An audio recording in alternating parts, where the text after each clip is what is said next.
इलेक्ट्रोहोमिओपॅथीचे हे स्प्रे मी बनवलेले आहेत, 2 स्प्रे आहेत. आपण त्याला नाव अल्निकोनिल फर्स्ट आणि अल्निकोनिल सेकंड असं नाव दिलेलं आहे. 100 ml च्या 2 बॉटल आहेत या. तर हा स्प्रे अप्लाय करण्यापूर्वी ह्याला स्ट्रोक द्यायचा. आपण 48 वेळा बॉटलला स्ट्रोक द्यायचा. 40 वेळा, 40 वेळा.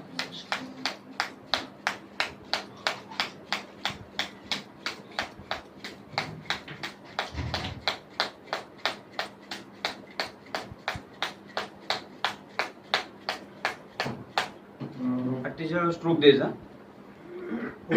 अल्निकोनिल फर्स्ट आहे ते पोटावरती अप्लाय करायचं, स्टमक वरती अप्लाय करायचं, होल अब्डोमेनला अप्लाय करायचं.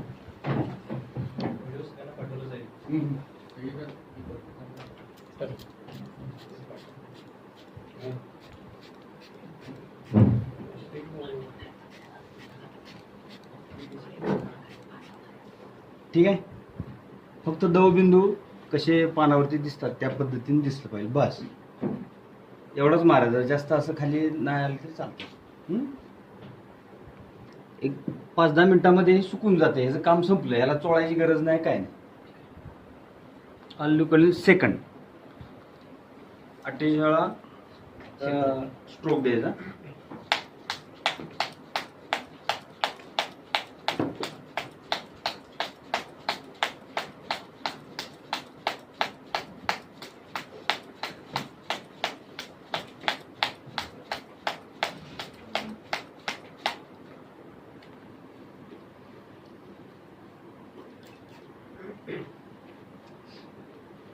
कानाच्या खाली असं आहे, इथं सलायरी ग्लँड असतात.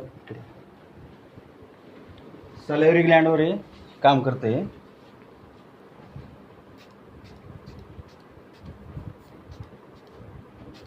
बस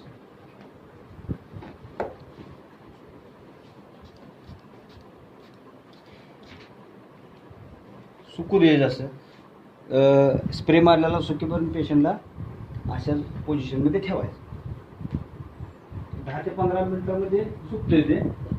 तोपर्यंत पेशंटला श्वासावरती नियंत्रण ठेवा म्हणून सांगायचं. डोळे झाका आणि खोल श्वास घ्या, सोडा. खोल श्वास घ्या, सोडा. श्वास घेताना नाकामध्ये तुम्हाला थंड जाणवतं सेन्सेशन, आणि बाहेर सोडताना गरम जाणवतं. ह्याचा अंदाज घ्या.